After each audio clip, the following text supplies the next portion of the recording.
Welcome back to the next Transformers Community Podcast here, respective of GameFAQs.com. Y'all already know the jam. My next clientele here is none other than a respective veteran of Dark of the Moon, War for Cybertron, and vaguely in the clan scene for Transformers Fall of Cybertron. This is TERRORCON1. Alrighty, so I guess in the beginning when I started those games, I never really had a mindset of wanting to do anything special, I think. Because when I first went on to PS3, the first game I ever had was Dark of the Moon. And Like your very first game? Yeah, it was my very first game on PS3. Okay. Yeah, and so I really did not even think my future would come all up to this point. And I guess as my time came along throughout the games, I ended up getting Fall of Cybertron. Then I think I got Rise of the Dark Spark, War for Cybertron, Revenge of the Fallen, all that jazz. And I guess as I played those games, I didn't really think I would want to make a difference in any of the communities. Maybe just hope that they wouldn't be so toxic, especially in War for Cybertron.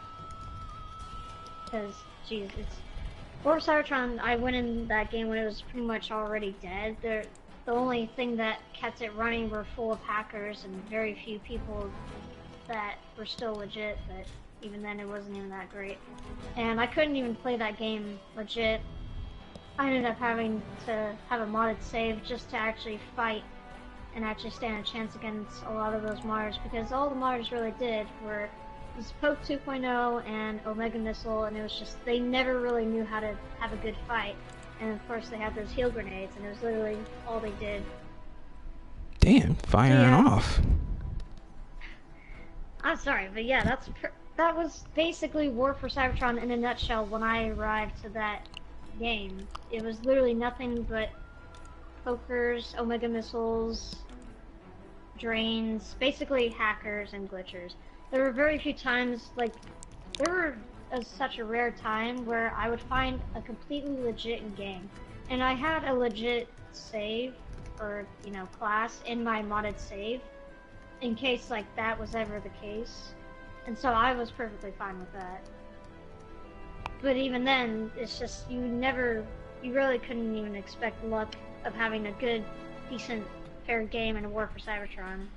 So yeah, I guess in War for Cybertron I hoped to maybe change that, but even then I realized that it was so dead to the point it really didn't even matter. When was the time frame that you came in to the community, well, WSC community at the time? I remember what time you're talking about, because that's around the frame when Helen and Angel and Denver were kind of a thing at that time, or it was an issue with a lot of hackers, an upcoming modder problem, basically. Yeah, I think the time I came there was when basically hackers and modders were still around. Well, not hackers, but modders were still around. And basically, I think my first game, there was literally there was just a bunch of modders, and I couldn't deal with it, so I was given a save to help with that. And I think Hell saved and helped me out with a lot of that too. And we teamed up, in a sense, to try and Who was this? kill out those modders. Maybe a year after I got Dark of the Moon, perhaps. I think it was around 2017, if I remember correctly. But I could be wrong. That or 2016. 2016.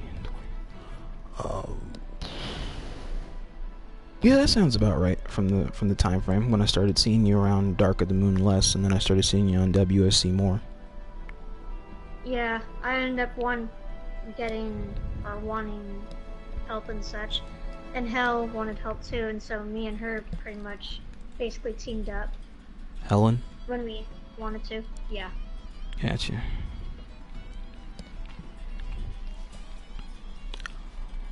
Well, I guess starting into my first panel, because I was honestly gonna see if we can work into it, but damn, we went like balls deep right into it.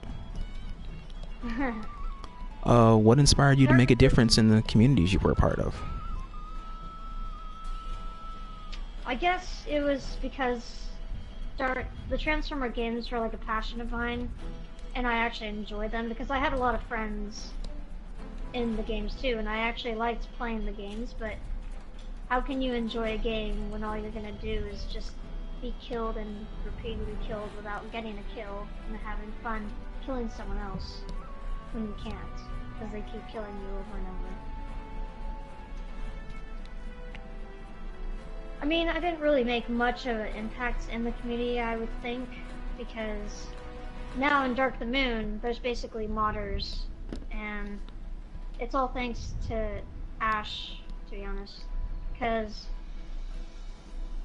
he was given a save, and he back on War for Cybertron, and his account got banned because of that for some reason. So Ash Hood? Yeah, Ash Hood. So then he had to go back onto his XX Snarl Prime account.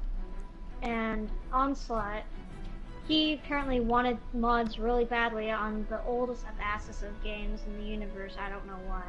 Don't ask. And Ash basically helped him get those because he gave him the save that he was given to for War for Cybertron. And henceforth, Onslaught basically got mods, the exact same mods Hell had on Dark the Moon. I mean, Hell doesn't play these games anymore. She actually has a life, unlike all these other people that waste their time modding the oldest of games where they could literally just chill and, like, play legit, but it's whatever. I don't really care. And so, from there, I think from what I hear, Ash got mods, maybe Hax got mods, maybe Diego, and maybe Sci-Fi. I don't know about them, but I've heard rumors about them having mods. So yeah, they basically now chill in Dark the Moon. They never used to be before because they said it was boring, and that was at the time when they had glitches, just normal glitches. But then once they got mods, they were all back onto Dark the Moon again. Whatever. I wonder why. Well, hang on. Why would a person's disposition change just because of those factors? What do you mean? Like, why would they? You have the chance to go back and play the game without negative influences, so why not take it? Because the games are just getting boring and toxic. And I feel like the communities have just become really toxic, and everyone's against me now just because I was with Hell. Because everyone hated her, and we all know that for a fact, because she basically modded almost every possible thing ever. And the reason she never played a lot of FOC was because the game crashed on her whenever she tried to play multiplayer, so there's really no point in her trying if it was going to keep crashing on her. The Raging Dragon account on #1 on leaderboard says otherwise, but that does sound like a viable explanation of why it just continues to still be around. Oh, that was long before she ended up being disconnected.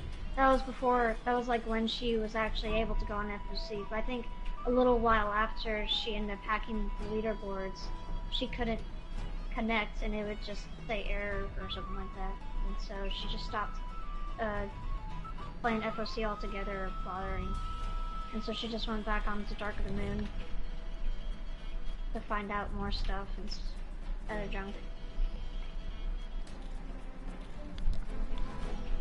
Okay, that makes sense.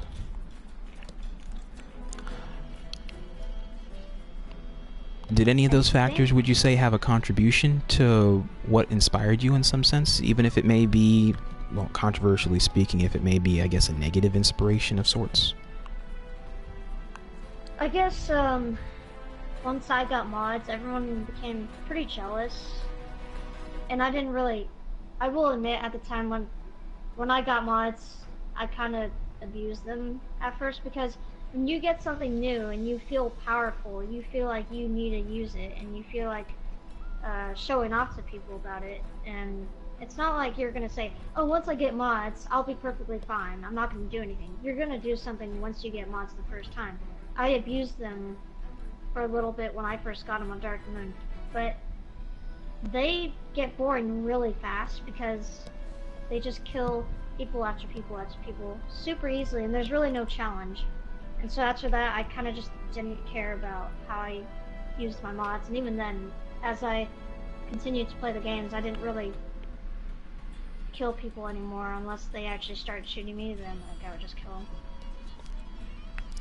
You would kind of take the in some sense you would be responsible with the power you were given. You wouldn't try and go around trying to prove a point that you can kill people, but you'd be responsible to not attack unless attacked. Yeah, in a sense. I mean, I wasn't supposed to really just go out and kill people. I mean, unless I knew they were a glitcher, then I was gonna go out and kill them, but it didn't really matter at that point. I think FOC, I didn't really mind that one too much. It's just a lot of tryhards, and I think they boasted a lot. I don't remember anyone's name. Don't even ask me about that. It's been too long. Was it the whole competitive vibe that came off of FOC? In a sense, yeah. I mean, my friends back then, when we had private matches, that was all fun and games. But when it came to actual public matches by myself, trying to face people, there were a lot of people that just went off at you. And I feel like the way that the producers made certain characters, they're a bit OP. Like too OP for other characters to handle, and so you had to be this certain character just to pull off with that character. That sounds like the WFC outline, like how they made Onslaught in that game, and how basically you gotta try and match him against another leader to have a chance at beating him. Yeah, it was just, they made it really unfair. Or I guess like the Soundwave mechanic back on Dark of the Moon. Don't even get me started on that L2 shit. People would be like, oh yeah, we're good just because we use Soundwave and we L2. Yeah. And you just use L2. You don't actually aim. That's right. You're definitely good at that. That's yeah. Yeah. Alien and Jiangsu gave me a very good idea about why that's really garbage. It's completely garbage because I will tell you, freaking, when I was invited into the Prime clan, I accepted, of course, and right once I joined, Sentinel Prime started training with me immediately with Soundwave, and all we did was L2 all day, and it got really boring. And I told Roth about it, and he said, that's not how you're supposed to play Soundwave, I'll teach you. And he started teaching me that in order to play Soundwave effectively and to prove that you're good, you have to not use L2 and actually be able to shoot without relying on L2. Even if it's a quick L2 zoom in without having to like hold fully it on click for it. too long or anything. Yeah. But even then, that's what basically everyone does because it's kind of like a widow shot, headshot or whatever, flick on Overwatch and shit like that. You know? Oh, like Widow's quick scoping. Yeah. Or Hanzo's cheap ass shots that like he didn't even mean to headshot you, but it ended up headshotting you anyway, kind of thing. Okay, that makes sense.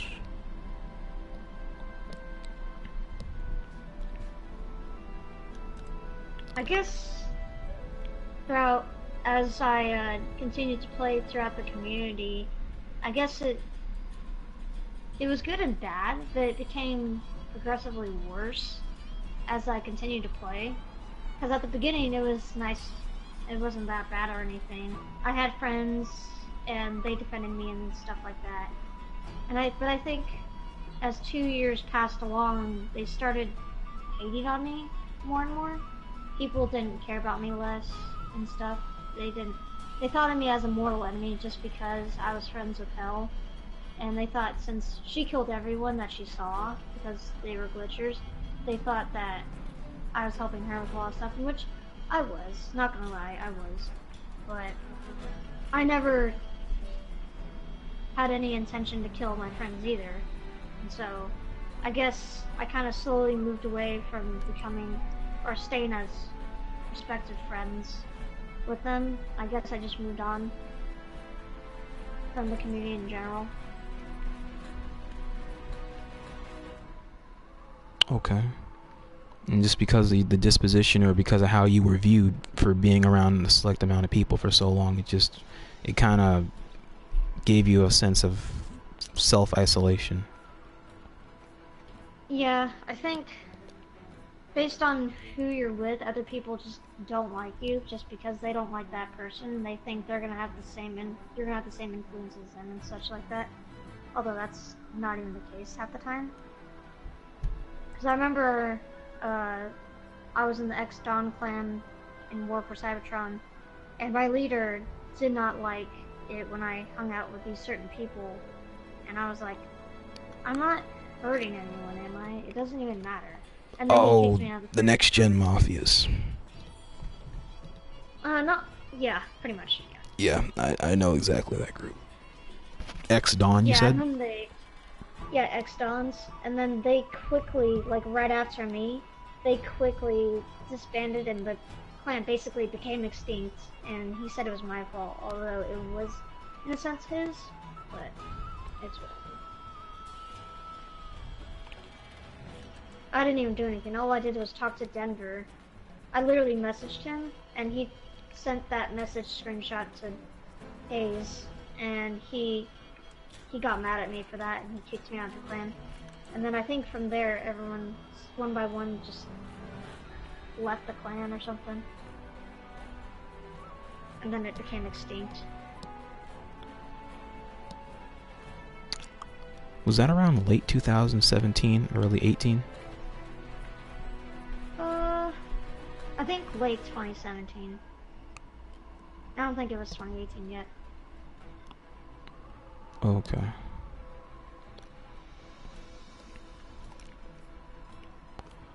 I guess that kind of goes into question 2. How has the online community affected you all around? But I think you kind of painted a very detailed picture about that. Yeah, it was okay when I began. As it came to the middle, it was still okay. There were a bit flaws here and there, but I could go through. But then, as I went towards the end, everyone just didn't like me anymore, and I was just like, okay, I don't really need you guys anymore, so I left. And then there's still today people that ask me, hey, you should go on FOC, people miss you, or go back on Back to the Moon. I'm like, no, they don't. All they want to do is just brag and tell me that I'm bad, and that basically I was a no-lifer that helped Helen a bunch of other, and make a bunch of fake stories that aren't even true.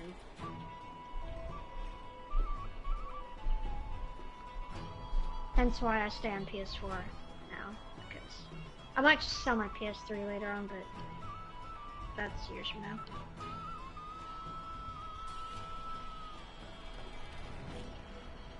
What is my stance on hackers and common cheaters? Well, honestly, that's my question. The way that people use their hacks and stuff ends up making me either not mind them, doesn't mean I like them, either not mind them for the way they use them, or hate them because they abuse them. Because there are some people that have them and they don't care unless someone attacks them, then they'll attack them, whatever, it doesn't matter.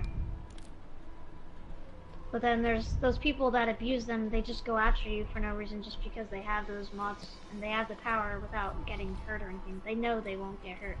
It kind of just pisses me off. And I know a lot of people were basically like that, so I hated a lot of the hackers and stuff. I mean, me myself, I did have glitches and I had mods, so I shouldn't be talking, but even then, I have used them abusively at one point in time. I will admit that, because I know some people will not admit to that. They'll be like, oh no, I always use them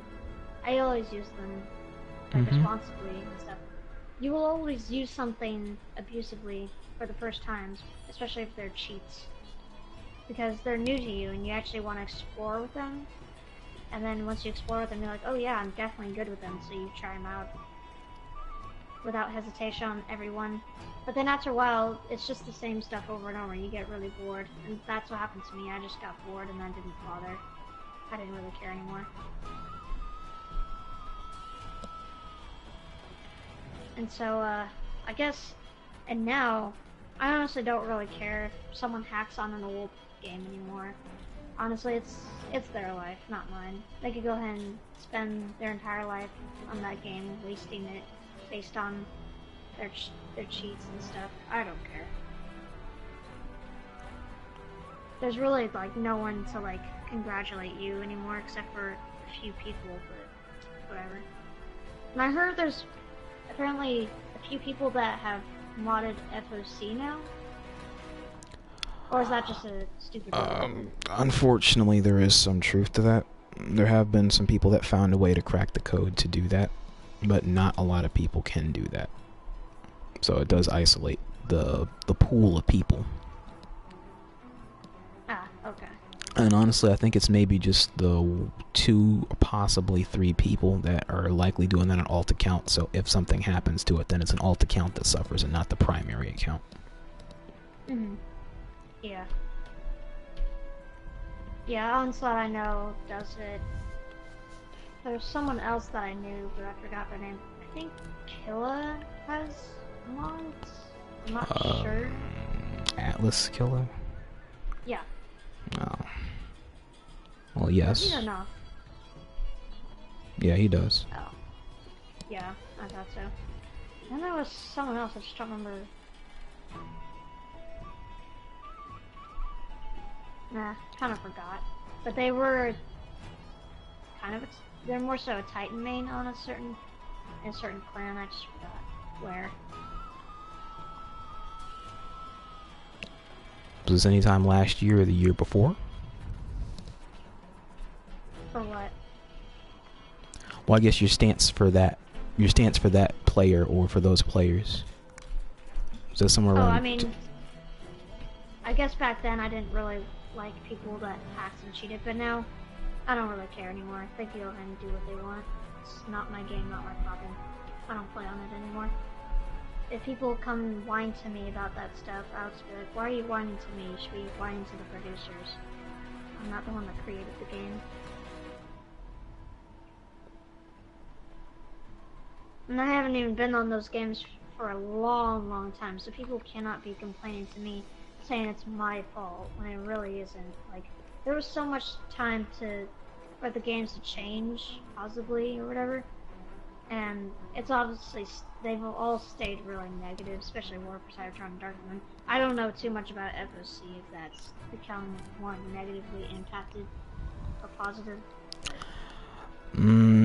In terms of the perspective you're giving, the most negatively driven one would probably be between Dark and WFC. Yeah, as I thought. So I mean, there's then again not too many people that have modded that game. And 4, what is your stance on individuals that have had to bend the rules, achieve a goal, or prove a general point? I guess, in a sense, yeah, it's a reiterated question. I mean, in a way, I kind of didn't mind it at the time because I know, I get it, some people were mad at them because there were people that really worked hard for their score to be on top of the leaderboards, but to just be wasted, that time to be wasted just because someone spent 5 minutes to input a code just so that they can rise up above them, about 20 billion or whatever score above them after 5 minutes just because they played one game of team deathmatch. I get it. It's not fair for them. But then again, it's personally, for me, I didn't really mind because I didn't care too much about the leaderboards or how I was gonna end up freaking changing that or anything. And plus I helped out with the leaderboard raise, believe it or not, with Hell especially. What? On Dark the Moon, FOC, War for Cybertron, you name it, yeah. Damn. Dark the Moon, we started out, yeah, because she can't do it with just one person because someone would have to either kill themselves from her or she'd have to kill them or they'd have to kill her and stuff like that just to just for a point to raise and stuff like that, because she can't do it by herself, or else nothing would happen. And so I was the only person that she trusted, and so I ended up helping her raise up her score in Dark the Moon, her score in the leaderboards in FOC, and in WC. Personally, I didn't mind WC or Dark the Moon because the oldest players ever, they don't play those games anymore, nor WC, and personally, she wanted to do it just because she wanted to get ahead of Chris Ratchet and GRNCPE and McFire and stuff like that. But I think she just wanted to continue the trend on FOC. And I guess, I knew it was bad afterwards, but there was nothing I could have done to change that. I kind of just went with the flow at the time. Until I realized that there were still people that were on top of the leaderboards that still play that game. And them to see that their rank was demoted kind of left a bad taste, in a sense, kind of in the mouth. But then again, I couldn't do anything to change that, so I kind of just left it. Yeah, well, Helen's self-defense on that one is because that she was wronged by a lot of people, apparently, or supposedly wronged by a lot of people through her time through WFC and later Dark of the Moon. She took it upon herself in order to... I don't remember what it is that Denver or Hayes did or said or how they treated her. But she took it upon herself to, I guess, take away what it is that basically was inspiring us to still keep playing and to be better players so that way we could amount to something in our own rights. And so it had led to her, I guess, presumably destroying leaderboards. I think originally she didn't intend to do the FOC leaderboards because she'd never really played that game a lot. I'm talking about WOC leaderboards. FOC leaderboards was just a trial run for her to try out something. I think she did WC first, yeah. And I think Chris Ratchet was on top of one of them and she wanted to get above him. But then after she did that, there became a new modder, basically the same as her, but abused their mods. That was on Team Deathmatch with him, and that sounds like Pick a God and Pray you're talking about. Yeah, and so once he started doing that, she started having a little war with him to see who would have a better score and who would stay up as number one. And there's only a limited score amount, from what I heard, or what I remember, and she wanted to get to that top score so that if he tried to, he'd be demoted down all the way back or something like that. I don't remember exactly what would happen. And so the goal was to just make him become demoted. Yeah, not him have to be second. She wanted to be first instead of him to show that she was better than him and stuff like that. I mean, even then, he copied a lot of the things that she originally created. She created, like, basically all of her mods, and Pick a God and Pray basically just copied and pasted what she did. He didn't create any of those, like, he didn't have any, oh, I should do this. He just saw her and said, oh, she's doing that, then I'll do it too.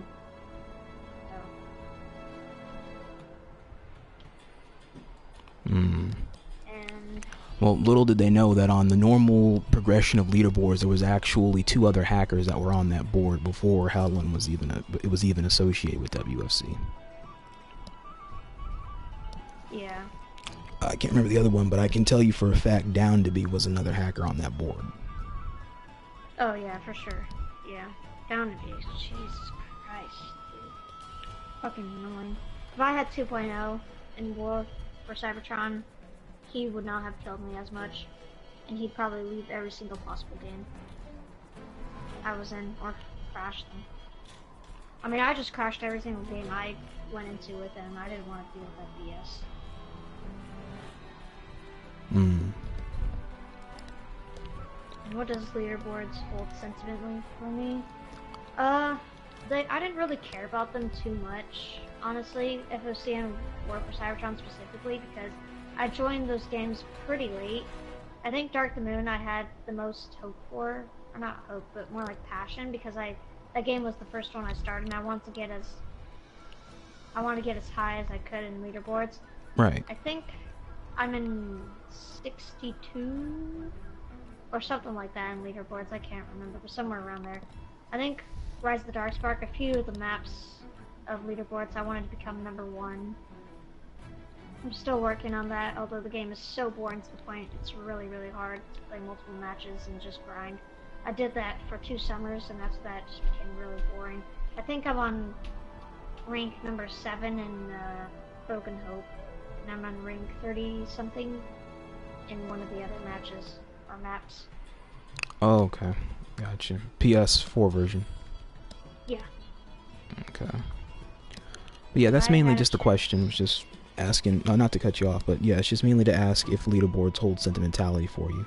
And it does make sense that Dark of the Moon would have priority over the other ones, because that's the game that you familiarize with most and best. Yeah, and plus, I knew that War for Cybertron was gonna die soon later on, and I couldn't get up high enough to even bother, so I just didn't really care. And then FOC,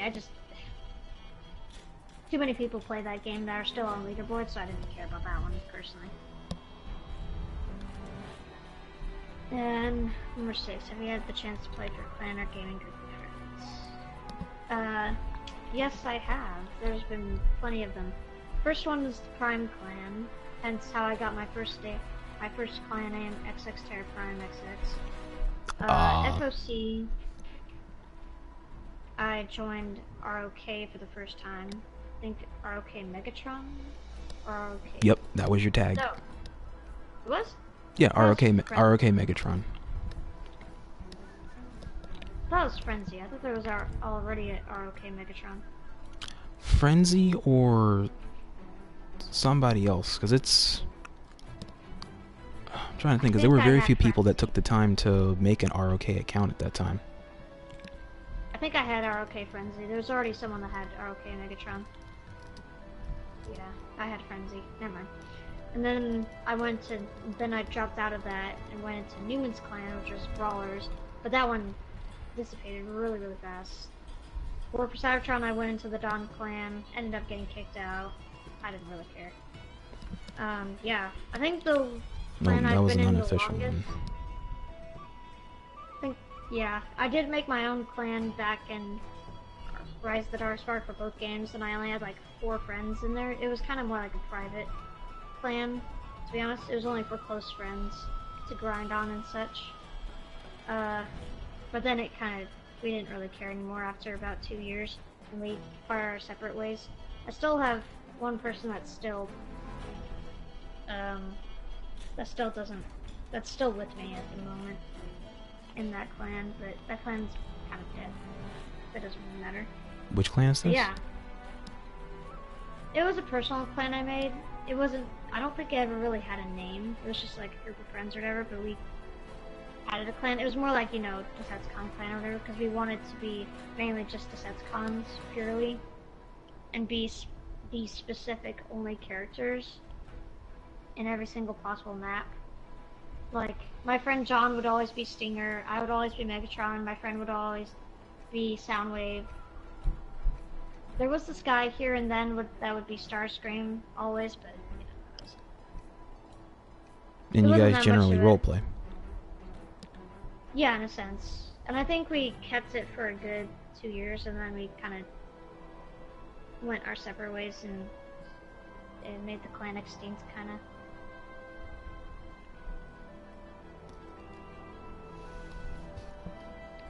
And this was the longest group?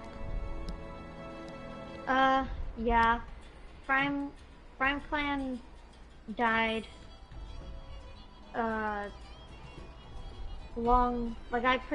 it died when I was still in it, so I kind of died with it, was whatever. But if I haven't had created that clan, RTDS, Prime Clan would have been the longest I was in. That or ROK. Okay.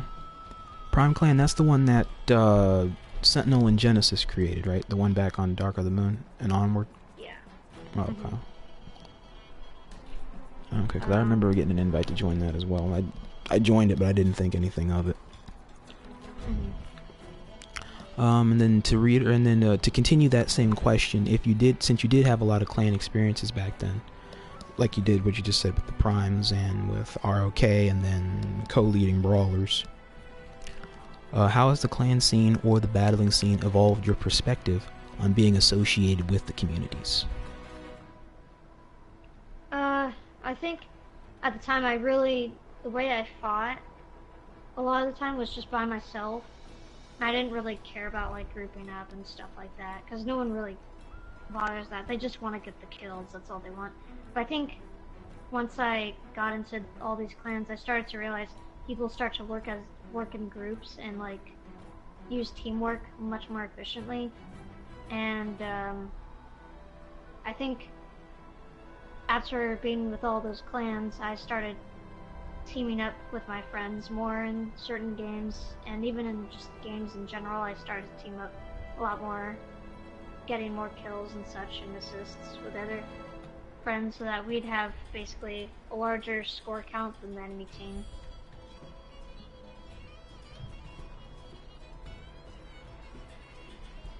Wow. What's more important to your perspective on enjoying the adventure offered in the game? Play, friendship, or power itself? That is correct. That is question 7. You gotta be careful, honestly, personally for me, because I made a lot of friends, but power can easily take your friends away and you'll regret it.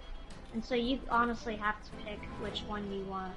You can't just have both, because friendship will go away if you have power, and power will be non-existent if you have friends, because your power is within friendship itself. So friendship is basically your power, but power itself is basically just you, rogue, just fighting for yourself and your own beliefs. You don't really have anyone that you believe in or care for and stuff like that.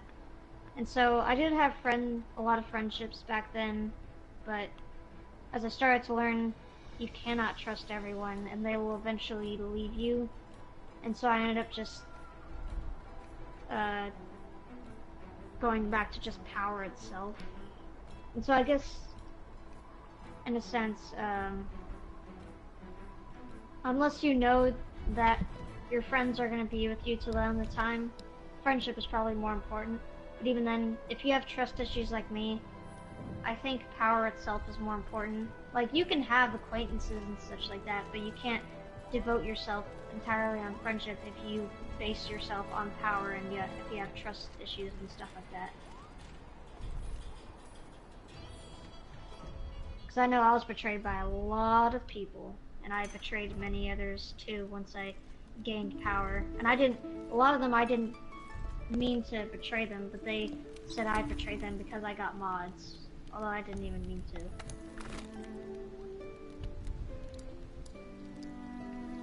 And what is my advice to the newer generation of players seeking a great online adventure to be had? Is that for just solely Transformer? The last question on the panel is for any game, like any online gaming experience, basically, that you can give advice from based off of your experiences throughout this community. It's a universal question. Basically, be able to be proud of what you do. Get good at a game, like, by yourself, so that you don't solely, like, rely on other people to, like, do something for you in that game. Do create friendships, too, because I know a lot of games where it's multiplayer, it's boring without friends. And, for example, Overwatch. Transformers, personally, it doesn't really matter if you have friends or not. You can play it by yourself or not. It won't matter, because even then, I played against and with friends on that platform. Have different groups of friends so that you start to gain a bigger perspective on how people are and such. Don't get cocky in your gameplays, because people will hate you if you get cocky, and it really doesn't do anything for you. It's kind of like a motto of my own personal motto is like, the cooler you think you are, the more stupid you really are to other people. So just a thing to think on. And overall, just have fun. Don't like stress about people like killing and teabagging you and like people sending hate messages. There's a button called block for that and report. Like, don't go into a argument unless you really need to and for a good reason, and just block them and move on. It doesn't help to just go into a argument and ignite a flame and make it bigger.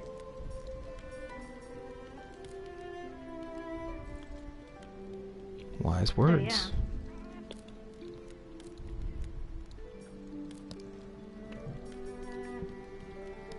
That's pretty much my brain in a nutshell. Interesting perspective nonetheless. Anything else you want to go into, or any light you want to shed? Any light that you want to shed while we're still here? Honestly, I think I've shed all the light that I've given and all the knowledge that I've gained throughout playing on PS3 and 4. I mean, there's still a lot more knowledge that I'll gain in the future, but for now, I think that's all I've shared with you guys. That I have, anyway. Okay. Alright, well, audience, there you go. From TerrorCon straight to you guys in the community. You heard it firsthand. And on that note, I guess we can probably have a good send-off here. If you're free, you want to try and hit up some Monster Hunter World later on this week? Sure. Alright, because I'm in the mood for doing some Rathalos hunting. Ooh, yes, I will definitely do that. I don't mind at all. What's your favorite monster out here to hunt? Mine's Devil Joe. Ooh, yours is Devil Joe? Freaking my friend Malachi hates the Devil Joe. I think my favorite is probably Nurge. I've Nergigante? so much of him. Yeah, Nurge. I've made a armor set with him, and I named it after him with my own personal nickname as TERRORCON1. It's pretty neat. You and your name. It's great, ain't it? So catchy, too. Fair enough. Alright, well, friends, there you go. And on that note, you all have a blessed one ahead out there. TerrorCon, you know what I always say. You can say it. Oh, I mean, I don't know the exact words, but you know. Till all are one. Oh, till all are one. Yeah, gotta keep it catchy. Till all are one, my dudes. Gotta have that extra spice. I've killed 25.